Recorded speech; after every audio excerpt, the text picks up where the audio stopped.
you'll see it. You'll see it. Okay.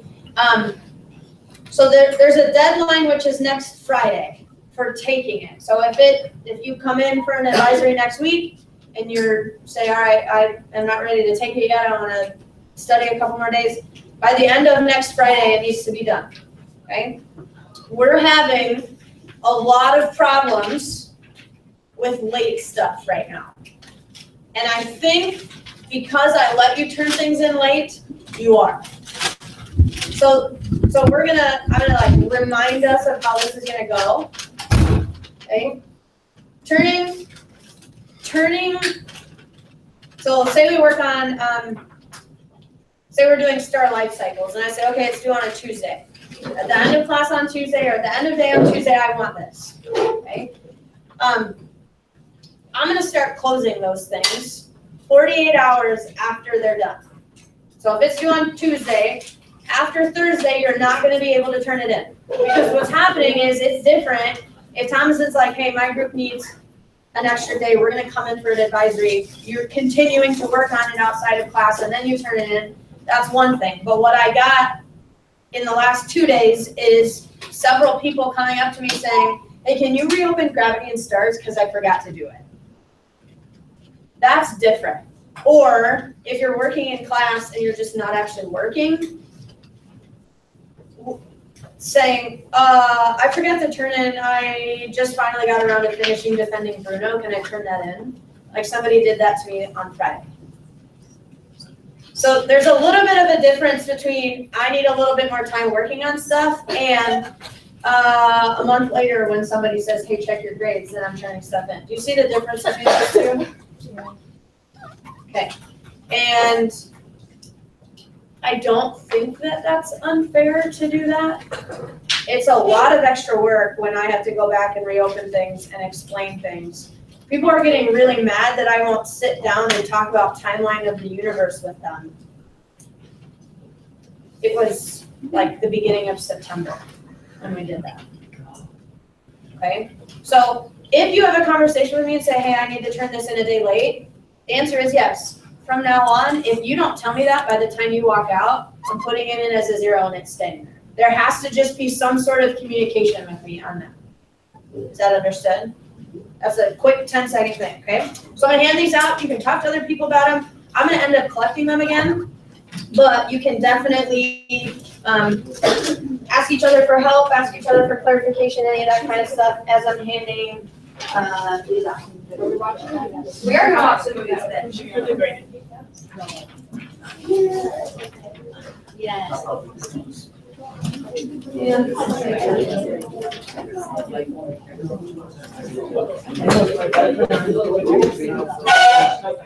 I know your path is back.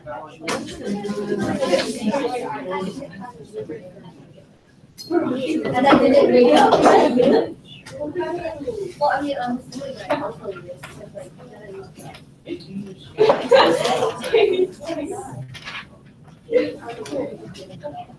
Alexander, where are you?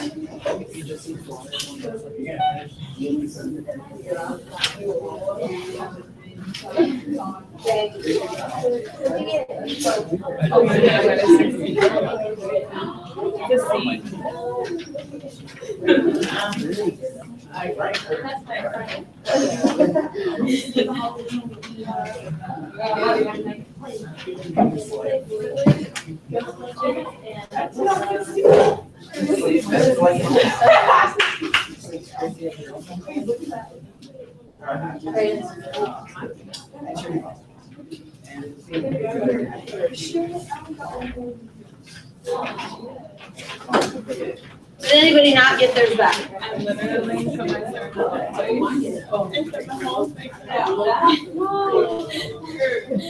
Juan got a C, but like she changed. She was like, your X was in the wrong spot, but if you like did this every time. Which one?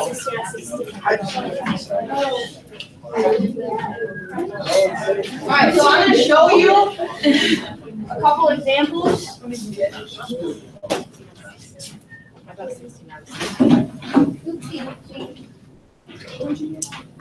So, just so that you know, a lot of people have gotten a couple extra points because I add wrong all the time. And when we get your test back, there's a good chance, like every single class, somebody's like, circled the right answer, you didn't give me any points.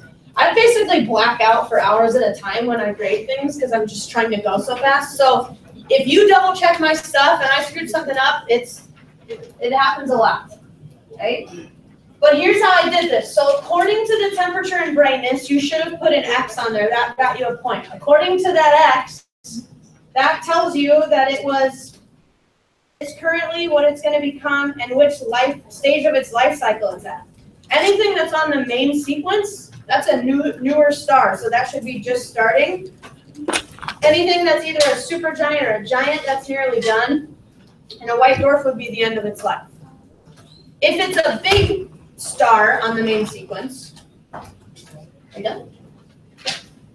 If it's a big star on the main sequence, that means that it's going to eventually become a supergiant and then a black hole. If it's a smaller star, that means that it's going to be a red dwarf and then red giant and then a white dwarf.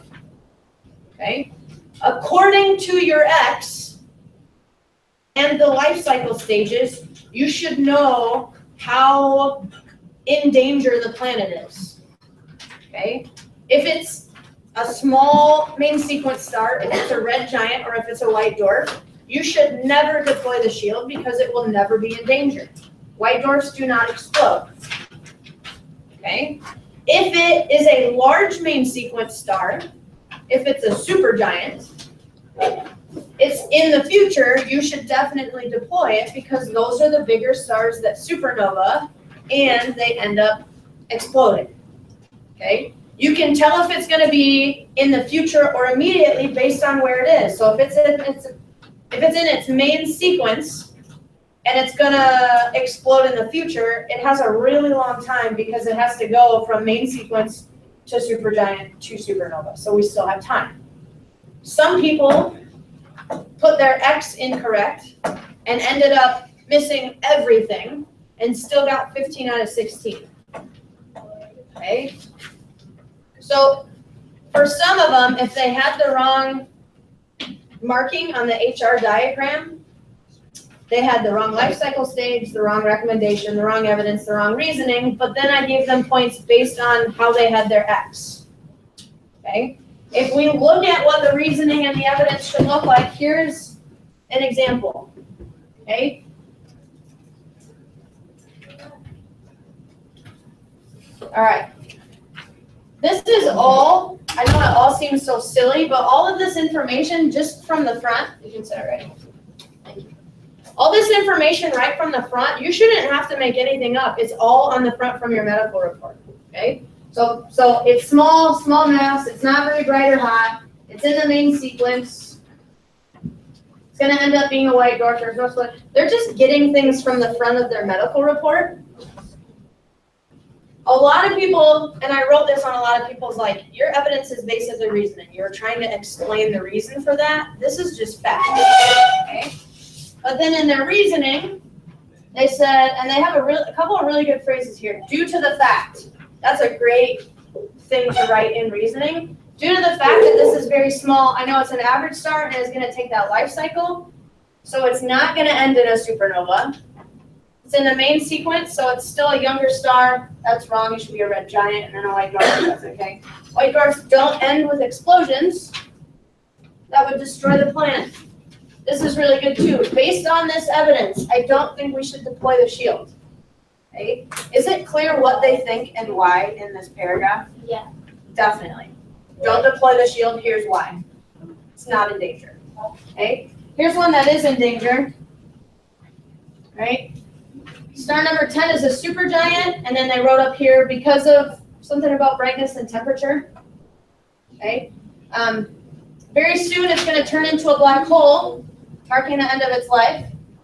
I know it's at the end of its life because the HR diagram shows that it's a supergiant, and when it's a supergiant, it's towards the end of its life cycle, and it will soon become a black hole after it. That's a lot of reasoning, isn't it? But it still has all of the evidence that's in there. They just did it in sentence stuff, okay? You should deploy the shield. The star's a supergiant due to what we know from the HR diagram. This is evidence, tying it into the claim in that one sentence. Okay? Because it's a supergiant, it'll blow up and turn into a black hole because of what we know about current and future life cycles. Okay? So those are a couple of examples.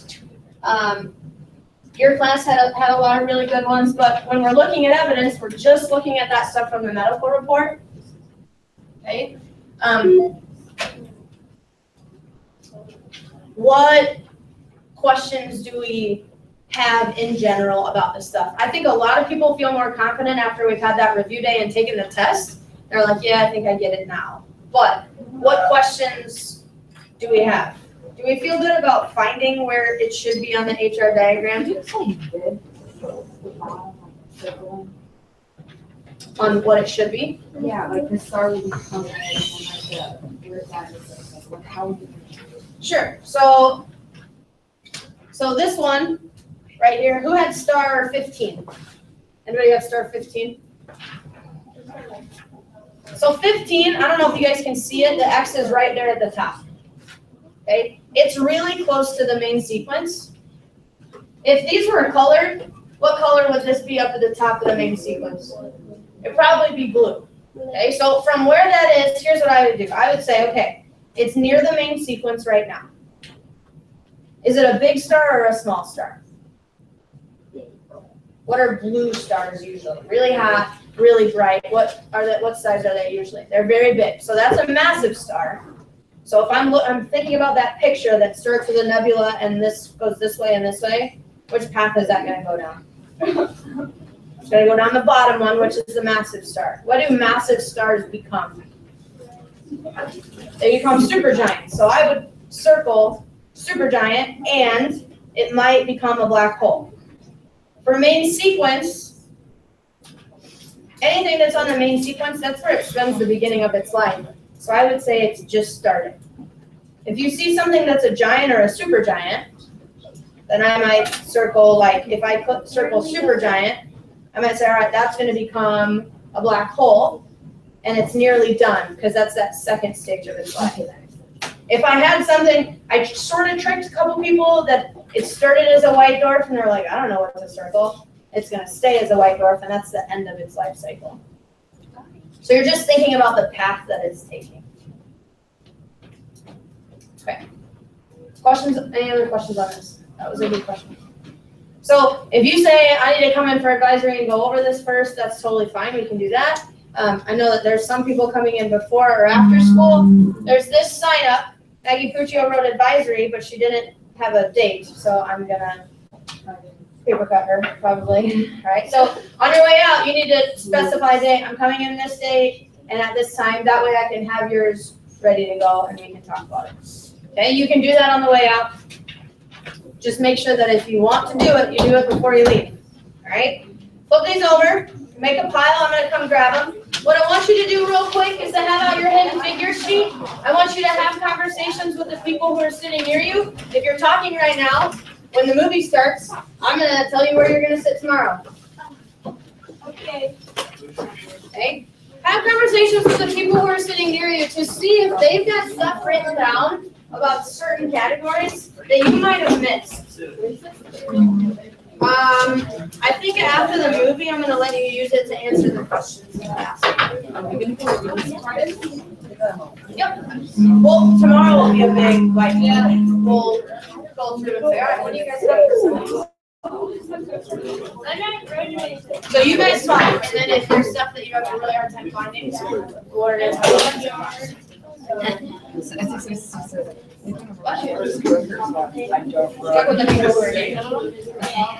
right, I'm going to give you 2 minutes to this.